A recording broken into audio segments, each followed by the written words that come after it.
Forced me into this 10-year-long friendship. So that sucks for me. Philly is overlooked. This city is absolutely awesome. Hopefully someone wants to listen to this. Maybe it's only one, maybe it'll be 1,000, maybe it'll be 1,000,000, who knows? Philly's definitely dirty and grimy. But We are dirty it does and we are feel. grimy. This is Join or Cry. Philly, let's get silly.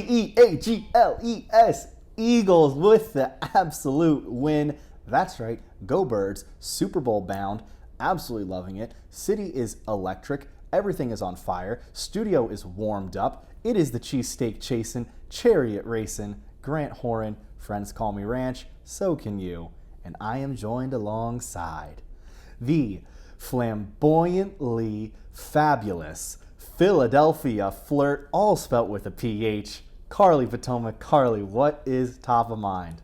It's my birthday on the 5th, so if anyone wants to give me a present, all you have to do is subscribe to this podcast and share it with your friends, because that would make my birthday pretty special. I'm turning 27, so there's not really that much else to look forward to other than death and taxes. So perfect segue into what we're going to talk about this episode, which is money and can money buy happiness. A little callback to episode 3 when Carly asked that originally, and we knew it would be way too heavy of a topic to dive into in the waning minutes we had left. But that said, before we get into what is that steak and cheese, let's talk about those weekly whereabouts. And boy, oh boy, did I have a night from hell this week. Grant had a doozy. It's not so much a fun story, more kind of a depressing story, but it's depressing, but hopefully you can laugh in my pain and suffering. I mean, I did, so. So for those of you that follow me on the gram, you'll see that I have a brand new setup in my apartment with a projection screen and this brand new laser projector. This thing is absolutely insane. I am actually amazed at how clear it looks even in like full-on light. And in my apartment, for those of you who don't know, I have tons of windows. Mm-hmm. So it was very key for me to get a decent projector because, one, with the layout of this corner unit, there wasn't really a good spot to set up like a whole entertainment system. Yeah. So I hacked the system by, again, getting a projection screen and all this. Not that that matters, but here's where the story begins. When I ordered this projector, right, I needed to sign off on the delivery because it is an expensive projector.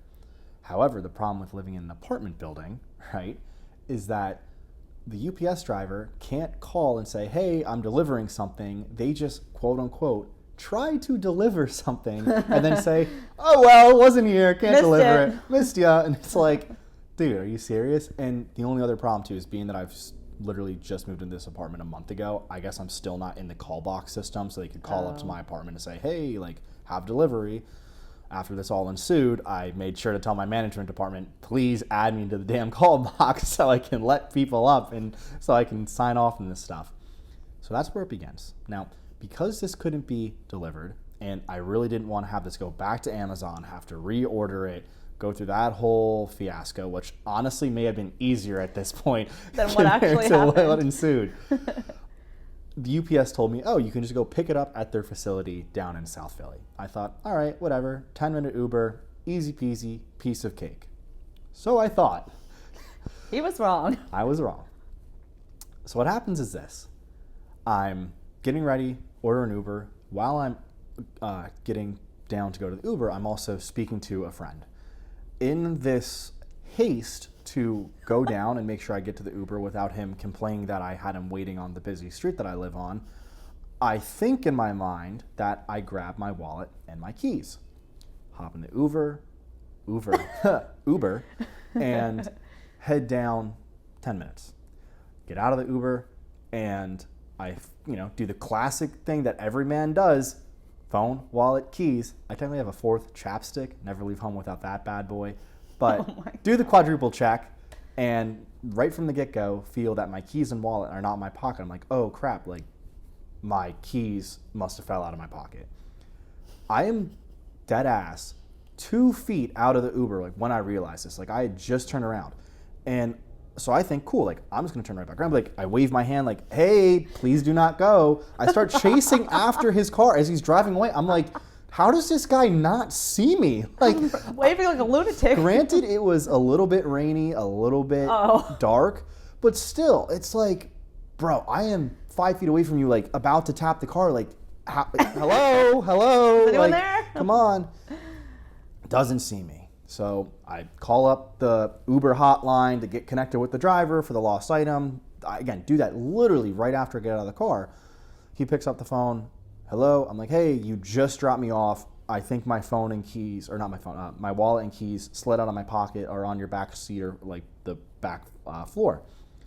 No, I don't see them. And, you know, my, my back of the car is pretty clean, which it was. And then in my mind, I'm like, oh, okay, maybe they aren't in there. And then I was also thinking, because I left while talking on the phone, I was like, okay, maybe user error. Yeah, user error. I just left my keys and wallet on the counter or something because I was distracted by talking to this friend. Damn, okay. Then the real like disbelief sets in, because now I've traveled down out of my way, paid for this Uber, and because I don't have a photo ID, I hypothetically cannot pick up the package that I have literally come down here to get. So now I'm thinking to myself, did I really just spend like $15 on this Uber and I'm gonna have to go spend another $15 to go back empty-handed just to have to do the same thing? I will say this situation made me consider wanting to bring my car into the city. Although, again, it's like pay this for Ubers or spend $300 a month in parking in this city. I think the Ubers are fine. Luckily, here's what happened. I go into the UPS store. I say, hey, man, can you please help me? Luckily, on my phone and my email, I have a photocopy of my passport, which is fairly legit. I think if it was just my driver's license, they'd be more skeptical. Mm-hmm. Being that I had my passport, I had the tracking number, the address tracked on the order and all that. They helped me out, got my package, and I was like, all right, cool. Not a total loss. Not a total loss. Got my projector, looks great, 10 out of 10 setup, very fantastic. Carly can attest, it was on right before she came in here. Carly, thoughts? It did look very clean. It fits perfectly, it's very nice. So Grant is finally ready to officially host people here. Exactly. So I'm thinking, okay, not a total loss, whatever. My keys and wallet must just be on my counter, kitchen bed. island, something like that, whatever. Get my Uber back, got my package, all happy-go-lucky.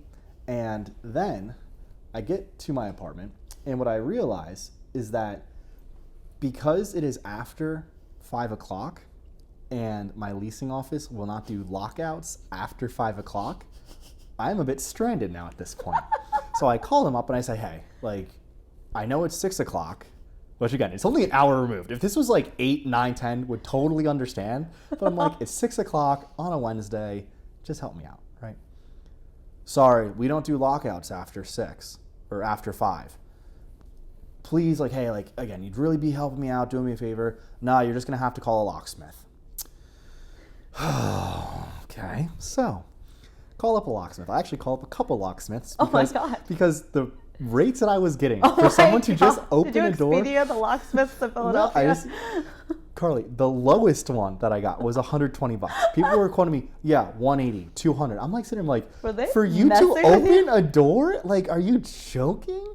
Okay, fine. So the one that costs, quote unquote, 120 comes over.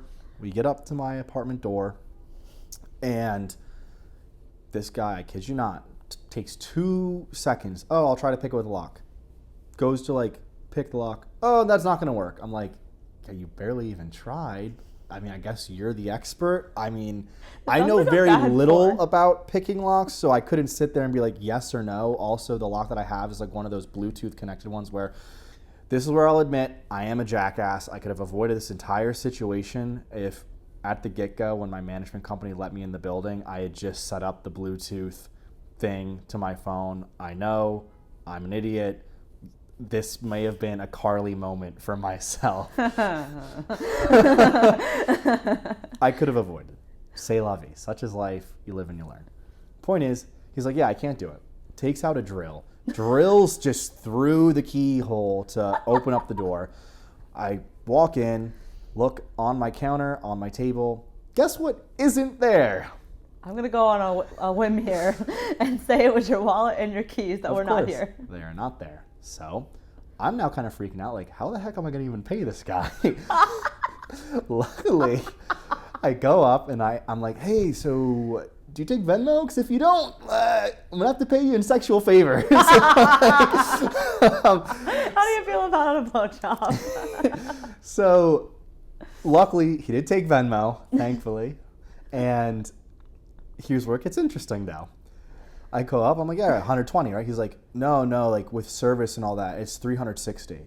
The service you just provided for the last 7 minutes? This is it. You mean telling me like you took a drill and just drilled through is going to cost me $360? Like, if you had picked the lock and kept everything intact, honestly, I would have considered it because I was like, yeah, that is a skill I do not have. You're sure, okay. You're a wizard, Harry. But you just drilled through it. I could have had my buddy come over and just drilled through my damn door. Like, I don't know what you... So I told him, I was like, that's not happening. Like, that's funny. Good joke. I'll pay you $150, but I'm not paying more than that. He's like, bro, why you doing me like that? No. And it's like, why you do... What do you mean? Why am I doing it? I didn't. For that, I came. Then the whole salesman lawyer hat gets put on for me. So I'm like, all right. Well, first off, you never disclosed to me that you're going to add additional fees. I was told 120 on the phone. It's 120. 2, I didn't sign any sort of contract or any sort of quote saying yes, 360. So either you can take 150. It's your word against mine now, buddy. Exactly. So. Or I can just close this door. And if you just keep knocking, I'll ignore you. I really don't care. What do you want? Do you want to get paid or do you want to just be out? Because I mean, I'm not trying to go there if people are like, well, what if you guys got in a fight? I'm not trying to hype myself up. I just know it wouldn't have happened, and I'm pretty sure I would have been able to take this individual down, hence why I was in this sort of position of power where if I was a scrawny man, I'm sure I'd have been like, oh, here, sir, yeah, please take my money, leave me alone. Can't be good about Grant's broad yeah, you're not gonna you're not gonna hardball me, big guy. Like, get out of here. So, long story short, we agree upon 200, which is still steep, especially when I get in the apartment. I'm like, wow, I don't even have the things I even thought that were up here. So, call the Uber again, say, hey, you definitely have my wallet and my keys because they're not in my apartment. I've looked up and down this entire place. They're not in the oven. They're not in the refrigerator. I looked everywhere that they could possibly be. We're not there. I tried calling up regular Uber to say, hey, did this happen? Lo and behold, no one had them. They are lost. I guess some fairy or something came in and just said, no, you're never going to find these again.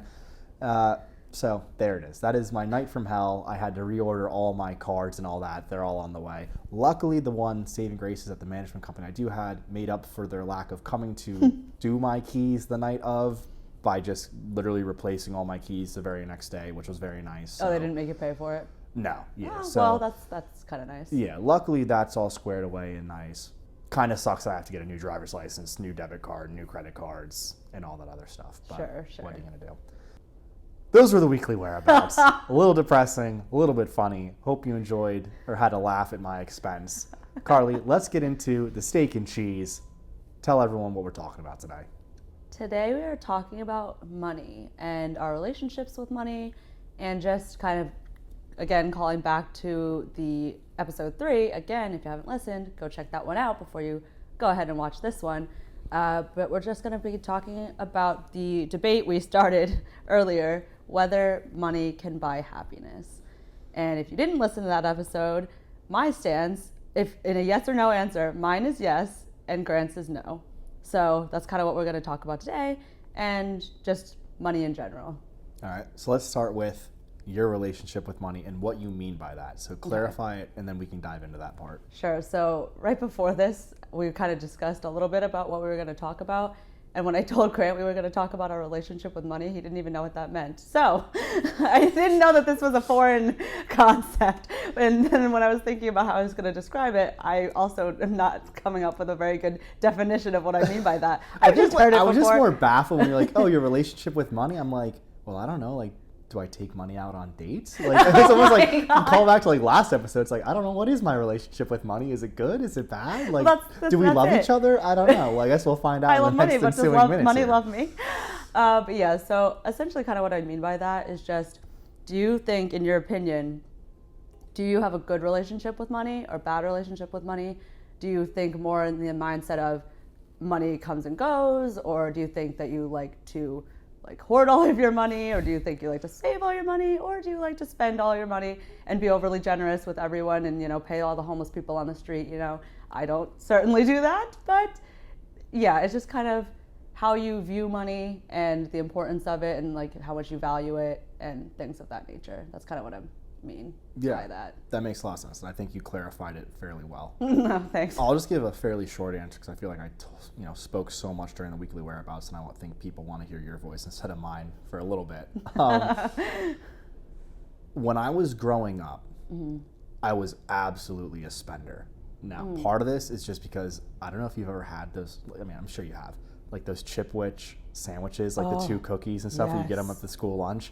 I was those. An absolute fiend, and I can still quote you the price: $1.25. And I tell you, whenever I could go, and I would dead ass take my piggy bank down from because my parents would keep it still in our rooms, and they save your money, fill it up. Right.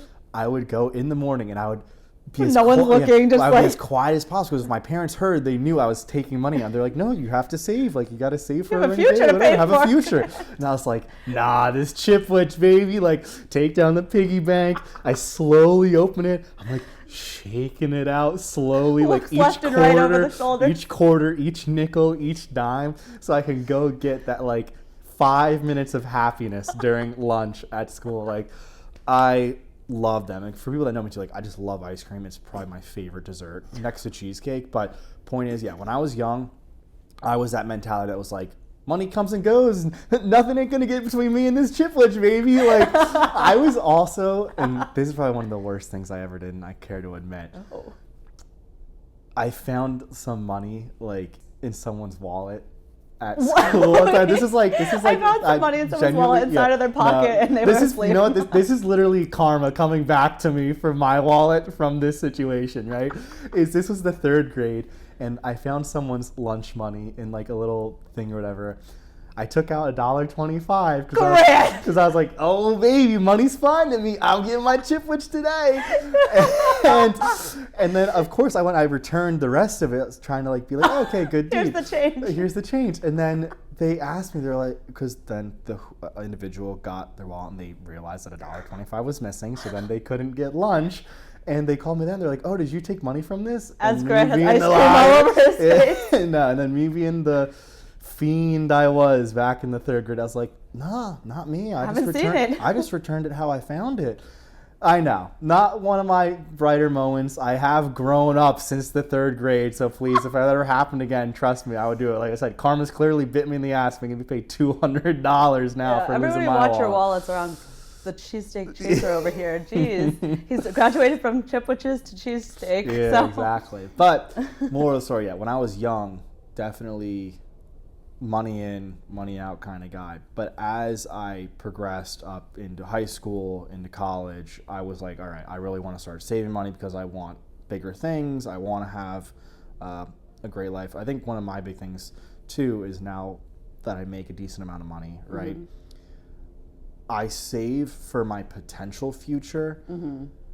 One of the biggest things, I am a big planner. I am a big person who thinks a million miles a second, where it's like, okay, if this happens, could this happen, and that happen, and that happen, right? That sounds exhausting. It is exhausting, right? And one of the things I've tried to do more too this year is hey, live in the moment. You can't control everything as much as you want to, and as much as you want to be a dreamer and predict futures and what your life could look like, it may not be that, right? Part of the reason I say this is I would like to have a wife, kids, that whole shebang, beautiful home. That to me is what I am working for right mm-hmm. now. I definitely can agree with the idea of hey, you can always make money back, right? So if it comes to a once in a lifetime experience, I would definitely agree hey, spend money, you can always make more, time, experiences, or things you'll never have again. But there is a huge part of me, the last really 10 years of my life, maybe not 10, let's just say 6, 7 between middle of college to now. Mm-hmm. I have been a very big saver. I've put about 15% a year in from my earnings to my 401k and maxed that out as much as possible. Mm-hmm. Roth IRAs, I have done that. And I don't want to say a silly goal. Like my massive aspiration is retire by the time I'm like 35, 40. Wow. Yeah, I'll have to sell a ton more software to get there for sure. Or have a couple investment properties go my way. Right? Ask, believe, achieve. You're Ask, putting it believe, out there. achieve. But that is what I would like to do. And I know that in the 20s where I am right now, if I'm spending ludicrous amounts of money traveling and doing all this, I won't be able to do, I mean, I'll still be able to do those things in the future, but I won't be able to do them as much as I could. So that's my thoughts all there. Pass it over to you. That was really insightful. While you were talking, I came up with some questions that I have for you too, but I will talk about kind of what I think my relationship with money is. If any of you are close with me who are listening, you will probably say that I'm cheap.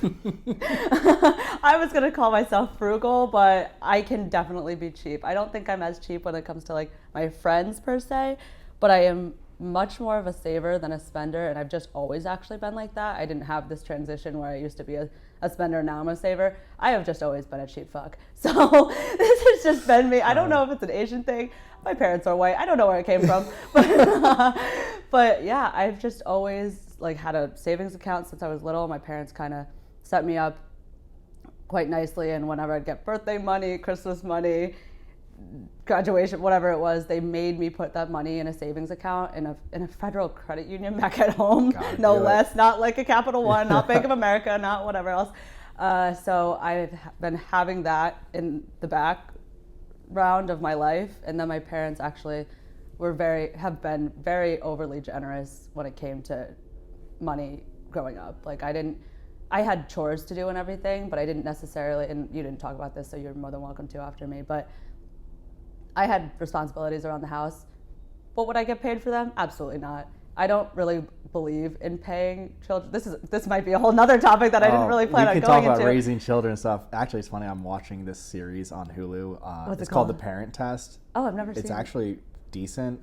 Again, I'm watching it only because I'm like, oh, interesting. If I ever have kids, I'd love to know these things. But let's not dive too far down and get off topic. Sure. But I was just going to say that I was not one of those children that got an allowance or got paid to do certain things around the house. It was expected that whatever my father or mother would ask me to do, I would just do it. And then sometimes if I was running to the movies or needed to go to the mall or whatever, they would just, help me out. Yeah, I lived in a very socialist household like that too. A very common, so it's like, no, like, yeah, you work for the state. The state is your parents. So when they say, hey, Grant, you're chopping wood today. Sounds good, Dad. Call me Woody Woodchuck. Hey, Grant, you're cleaning up after dinner and doing dishes. Okay, Mom, like, you just did it. But then it was, okay, hey, like, I've done my job for the state. Can you guys get me a new pair of soccer cleats? It was like, yeah, of course we can. So I was very similar to you. Like, again, you do things not because you're told to, it's because my parents did a lot for me too growing up. So it was always like, yeah, you do what's expected of you, and they will always, they always made sure I was taken care of. Right. Yeah. And I so super appreciate that, because that even went into college too. So like they funded my entire college. I am so thankful and grateful now, especially being outside of college. I actually don't have any student loans, which is very transparent to even talk about, because I feel so bad, because I know a lot of my friends, if not all of them, have student loans, and I just don't. So in that way, they set me up for success, even from childhood to like high school years and then college. And now my post-grad life is more fruitful, and what I'm taking home is really not going towards any debt. Like, I'm debt free. So I think that the least that I can do for being such a saver and things like that, my overarching goal is to be able to be that like affluent and generous to my children one day, because I also want kids, and to have a husband, hopefully. We'll see if the Philadelphia flirt can even get a husband before she starts. Well, I know. They could be just like you. You could always adopt. So. Yeah, that's true. I could always adopt. But yeah, so that is my goal. I'm okay with sacrificing things in my current present time, like fun things that I'd want to buy myself, like getting my nails done or getting my hair done constantly, or like just silly things. Like, I don't drink coffee. It's not because I don't want to buy coffee. It's just I don't like coffee, but it helps. I'm not paying for that every day. I don't really go out to eat all that often.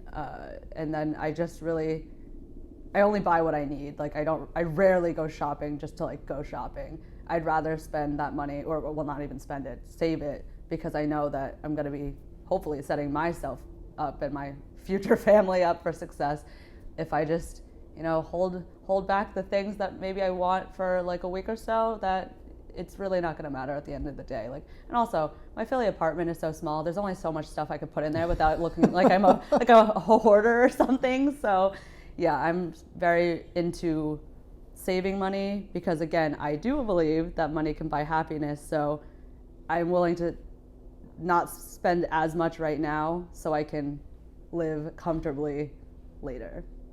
Yeah. If that makes sense. No, that makes a ton of sense. Assuming that that's the upward trajectory that we're going. You would hope, right? It's like, I think that's the other thing too. It's like funny, right? You talk about like earnings potential and all that, and I feel like you and I both sit here like, yeah, okay, like I'll make more money in the future, but for some people, yeah, like that never comes, right? It's like, yeah, hey, let's just be honest. Like, that's I could sit here and be like, no, this is the highest you're gonna get. Like, figure out how you're gonna live off it, right? I think luckily you and I are both young enough that, again, we can still see that upward trajectory in our careers, but sometimes it takes people a little bit longer to get there. Totally fine. Like, some people are late bloomers. Some people, again, don't figure out exactly what they want to do with their life so early. And the other thing too is, like, if we even give a call back again to episode 3 and we talk about work-life balance and all that, like I said, some people take their 20s and you just go off and like do your thing because you want to enjoy these young years of your life, right? I think, to play devil's advocate on everything we're talking about, there's plenty of people, and I've like seen this classic photo, I'm sure some of you have seen it as well, where it's an elderly couple, probably like 70s, right? And they're in Italy, or actually, yes, they're definitely in Italy, and they're in Venice, right?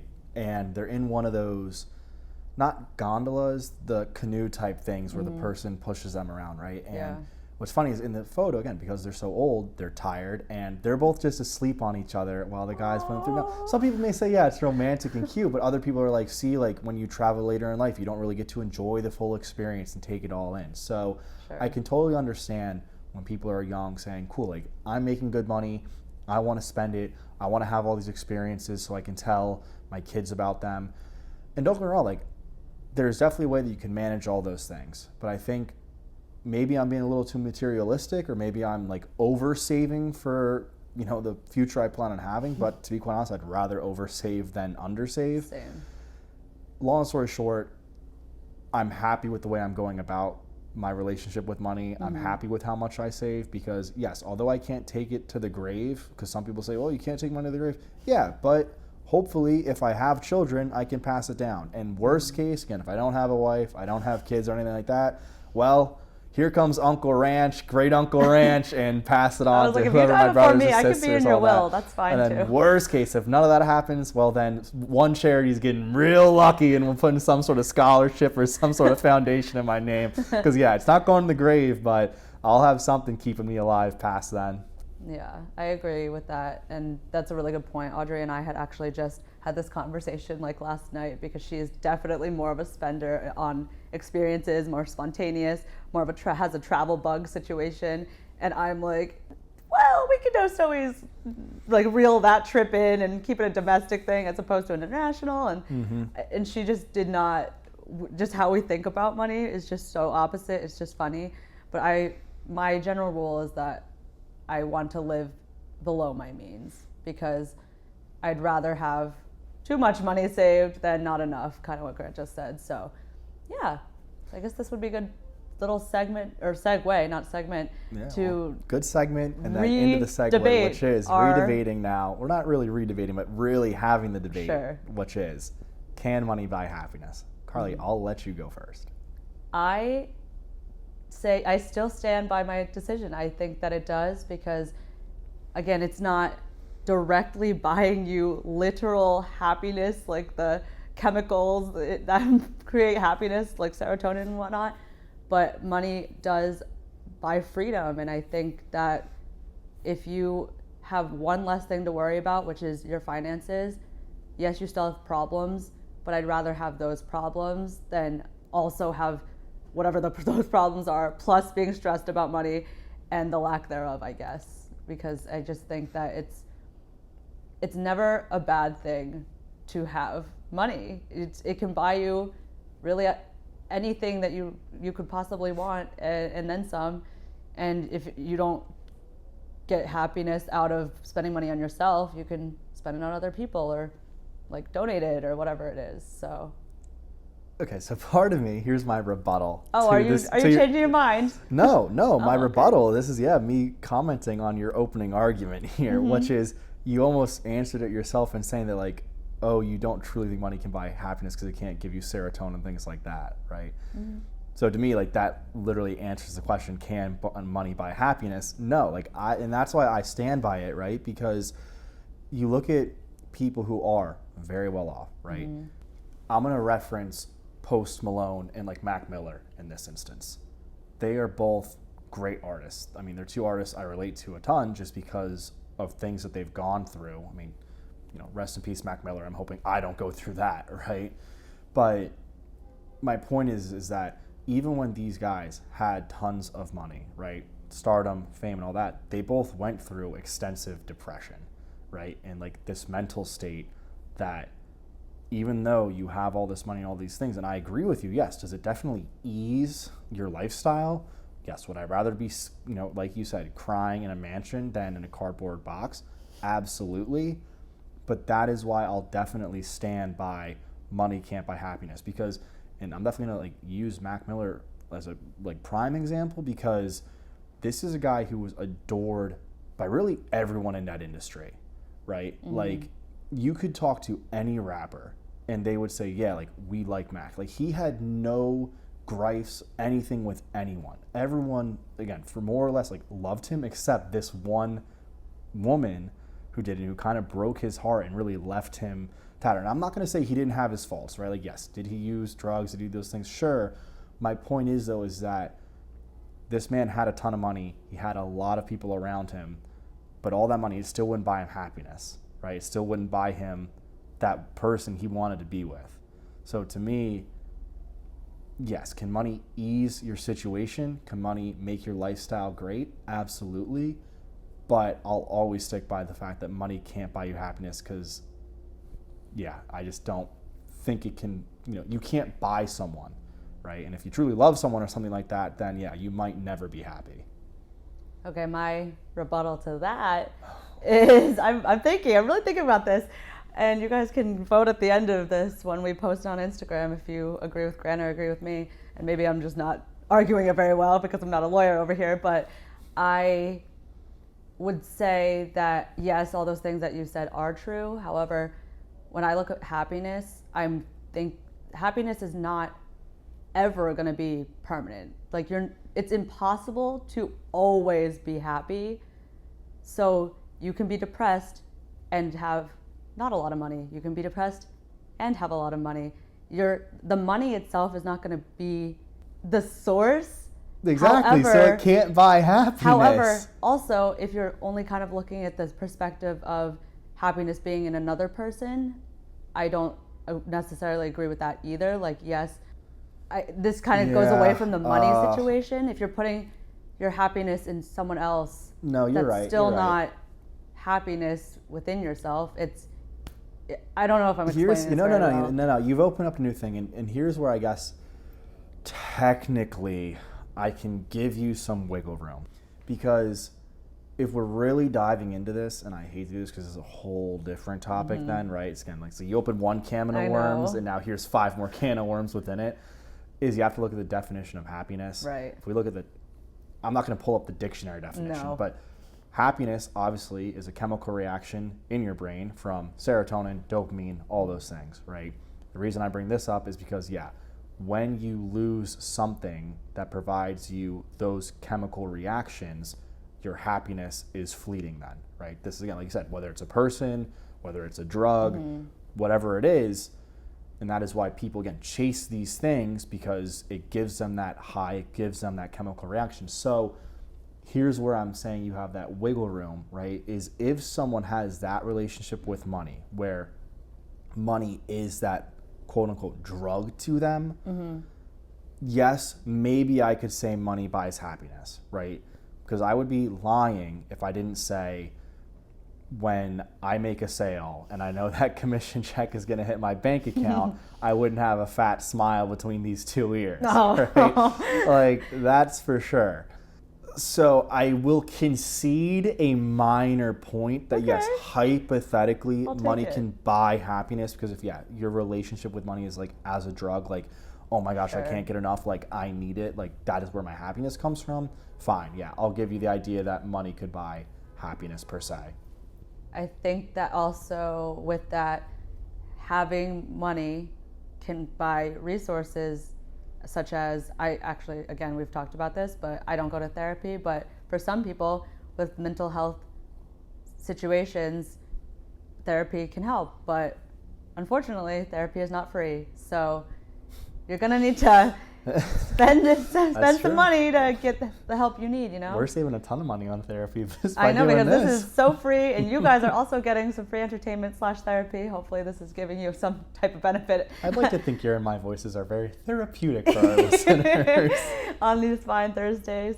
But I think that we could have a whole nother conversation on happiness, because I think that is just a whole different topic. Oh, but yeah. now, even just talking this out, since I don't even know if the last time I've had this conversation, that happiness or money buying happiness is kind of more relative than it is objective too.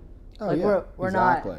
we're not arguing something that's either right or wrong. So it's just No, you're wrong and I'm right. All right, well, fuck you. You're wrong and I'm right. Okay, yeah. But yeah, I'm just interested to hear, hopefully, if anyone is listening to this, what they think about it. And I think that it also comes from who's actually never mind. I'm thinking about this and I'm talking at the same time, because I still think that I agree with my statement. I wish I did a little bit more research on and have had had some physical examples, some statistical points to back it up. But yeah, I like I said, I don't think that it can buy happiness forever, but that's not the argument. So it can okay, buy, good. So yeah, money can buy temporary happiness is Carly's point.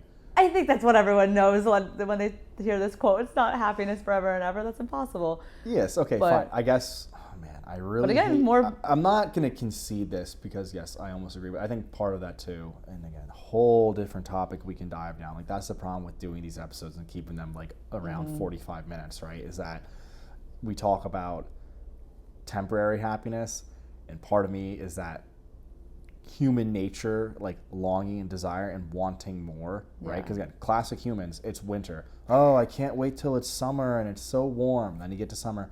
Oh, it'll be kind of nice when it's a little bit cooler out, and Christmas, and it's like The grass is always that's the greener. problem. Is some people, yeah, like you said, the grass is always greener. We are never content. At least a majority of humans are never content. So, really, what's interesting, and I think we can bring this full circle as we kind of round this episode out, right?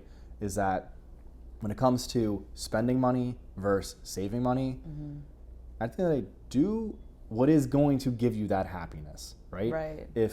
Even if it is that temporary happiness, because again, at the end of the day, we can all pretend that we're content with the lives we live and what we do, which some of us are, which is awesome, and that's great. If you have found that place where you can be content, stay in it and enjoy it and bask in it. Again, like I said, talking about like being more present and don't plan for the future, like enjoy the present sometimes, right? Enjoy where you're at in life. Maybe it really sucks, and again, then keep planning, but sometimes take a step back, enjoy where you are. Point is with all this then, right?